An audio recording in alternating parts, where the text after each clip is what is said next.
Hello friends. मैं आपका दोस्त एडवोकेट चंद्र प्रकाश दुर्वे और आज हम याद करेंगे इस वीडियो में अध्याय 29 निर्णय और अध्याय 30 मृत्यु दंड की पुष्टि।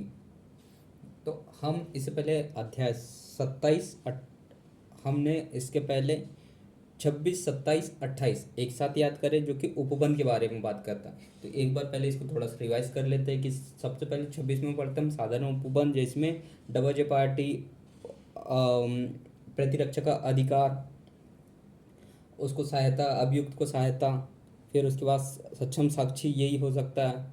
फिर उसके बाद हमने पढ़े कि जो साक्षी होगा उसको खर्चा मिलना, सक्षम साक्षी ये खुद हो पाएगा और इसी में मामले को वापस ले सकते हैं 26 में ही, और खुला न्यायालय। फिर हमने 27 में हमने कैसे एक पागल व्यक्ति को सोचते हुए अध्याय 27 को हमने याद करें, जिसमें हमने देखे कि पागल व्यक्ति पर कब प्रक्रिया लाई जाएगी, अगर लंबित है तो उसे छोड़ दिया जाएगा, और दोष अगर वो पागल घोषित हो चुका है तो उसे दोष मुक्त कर देंगे, पागल नहीं है तो कार्रवाई को आगे चलाया जाएगा। इस तरह से देखे। फिर हमने अध्याय 28 या देखे, जिसमें हमने देखे कि बिना देखे आप भी बताइए क्योंकि क्या आपने भी मेरे साथ याद किया होगा। 28 में हमने देखे जैसे अपील, अवमानना वाले अपराध, समन, मामले पे संक्षिप्त विचारण, और अगर कोई मिथ्या साक्ष्य देता तो वहाँ पे संक्षिप्त विचारण। फिर उसके बाद खुद के मामले में विचारण नहीं कर सकते जज। ठीक, तो ये हमने याद करें 26, 27, 28। अब याद करेंगे अध्याय 29 निर्णय के बारे पे। निर्णय मतलब होता है पूरी प्रक्रिया हो गई है, एफआईआर हो गया, फाइनल रिपोर्ट जज के पास आ गया, पूरी बहस हो गई, ट्रायल हो गया, अब निर्णय। अब निर्णय में देखो निर्णय में कैसे होता है। तो सबसे पहले निर्णय, फिर निर्णय की भाषा और अंतर वस्तु, भाषा के बारे में। फिर पूर्व दोषसिद्धि अपराधी को अपने पते की सूचना देने का आदेश। पहले से जो दोषसिद्धि अपराधी को अपने पते की सूचना देने का आदेश। निर्णय, निर्णय की भाषा, आदेश। ठीक, तो निर्णय किसके किसके फायदे के लिए होता है? जो पीड़ित है। निर्णय देने पर पीड़ित को फायदा होता है कि हाँ निर्णय हो चुका है, अब उसे दंड मिलेगा। फिर उसके बाद जब यह प्रतीत हो कि अभियुक्त स्वचित रहा है, हम निर्णय वाले उसमें पढ़ रहे थे जिसमें हम प्रतिकर देने का आदेश। तो अब यहाँ प्रतिकल मिल रहा है साक्षी को, साक्षी स्कीम चल रही है। ठीक, और पीड़ित को उपचार, और उसके बाद साक्षी संरक्षण स्कीम। तो देखो यहाँ यहाँ स्कीम, फिर उसके बाद प्रतिकर।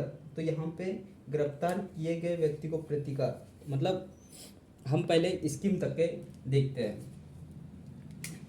तो स्कीम तक के हमें कुछ ऐसा समझ में आता है कि निर्णय, भाषा, आदेश, यहाँ तक के पीड़ित को क्या हुआ कि इसका फायदा हुआ कि निर्णय हो गया और आदेश निकल गया।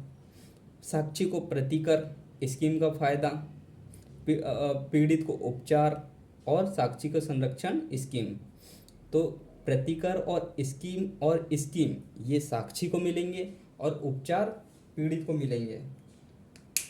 ठीक, फिर उसके बाद प्रतिकर, उसके बाद हम देखते हैं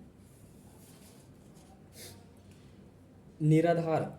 ये जो प्रतिकर का मतलब है निराधार, गिरफ्तार किए गए व्यक्ति को प्रतिकर पे छोड़ो।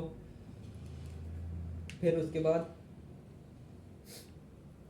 असंज्ञेय मामलों में खर्चा देने के लिए आदेश। तो ये क्या हुआ? ये ना पीड़ित है ना साक्षी है, ये वो प्रतिकर है जिसको बिना गलती के गिरफ्तार कर लिए थे, उसको प्रतिकर। फिर उसके बाद क्या कह रहे हैं? असंज्ञेय मामलों में खर्चा दिया जा सकता है और सदाचार पर। अब यहाँ पे अपराधी का है, ये उसको अपराधी को इसका फायदा भर्त्सना पर छोड़ दिया जाएगा। और निर्णय का अनुवाद करके सुनाया जाएगा। न्यायालय अपने निर्णय में परिवर्तन ना करना, निर्णय में परिवर्तन नहीं करेगा, ठीक है न्यायालय। और सेशन न्यायालय द्वारा निर्दिष्ट आदेश के प्रति एक डीएम को भेजा जाएगा। तो हमने मोटा मोटा इस अध्याय 29 में क्या देखे, सबसे पहले हमने देखे पीड़ित को क्या मिला, निर्णय, उसके भाषा पे मिला, आदेश मिले, ठीक। साक्षी को क्या मिला, साक्षी को मिला प्रतिकर, स्कीम और साक्षी प्रोटेक्शन स्कीम। यहीं पे पीड़ित को भी उसके उपचार मिले। फिर अभियुक्त को क्या, फिर जो गलती से गिरफ्तार हो गया तो उसको क्या मिलेगा, प्रतिकर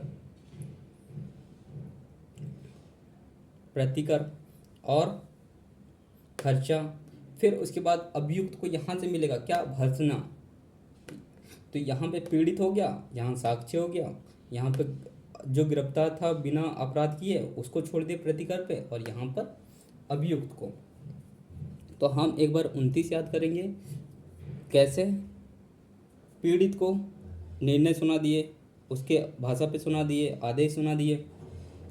साक्षी के लिए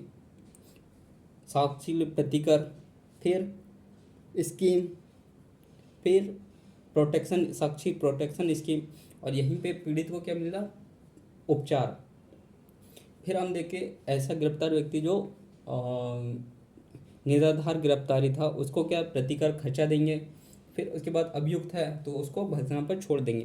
पूरा मामला हुआ और निर्णय हुआ और सब पानी हो गया, ठीक। 29 में अब अगर यहाँ पे अभियुक्तों को मृत्युदंड देते तो तब क्या होता है, तब होता है अध्याय 30 बात करता है मृत्युदंड के बारे में। देखो 30 अध्याय 30 में क्या है, निर्णय, क्योंकि कि 29 में क्या है, निर्णय, और 30 में मृत्युदंड की पुष्टि है। तो हम यहाँ पे देखते हैं कि यहाँ पर सेशन न्यायालय द्वारा मृत्युदंड की पुष्टि के लिए प्रस्तुत करेगा किसके पास, हाईकोर्ट के पास। अतिरिक्त जांच किए जाने के लिए अतिरिक्त साक्ष्य का निर्देश दे सकता है। दंडादेश की पुष्टि करने या दोषी के अधीन शून्य करने के लिए हाईकोर्ट की शक्ति। तो सेशन कोर्ट और साक्ष्य मंगा सकता है कि एक बार तो मैं ही देखूंगा, फिर ये हाईकोर्ट से पुष्टि करता है। मतभेद की दशा में प्रक्रिया, अगर दोनों के बीच मतभेद हो तो फिर 2 जज को फिर बिठाला जाता हाईकोर्ट में, ठीक। उच्च न्यायालय की पुष्टि के लिए प्रस्तुति मामला में प्रक्रिया, और यहाँ पर हाईकोर्ट अगर मतभेद होने पर हाईकोर्ट पुष्टि करेगा। तो हम यहाँ पे देखते हैं कि मृत्युदंड की पुष्टि कैसे, सेशन कोर्ट और ने साक्ष्य बुलवा लिया, फिर पुष्टि के लिए हाईकोर्ट को दिया गया। हाईकोर्ट के और सेशन कोर्ट के मतभेद हुआ तो हाईकोर्ट यहाँ पे सोचेगा, ठीक।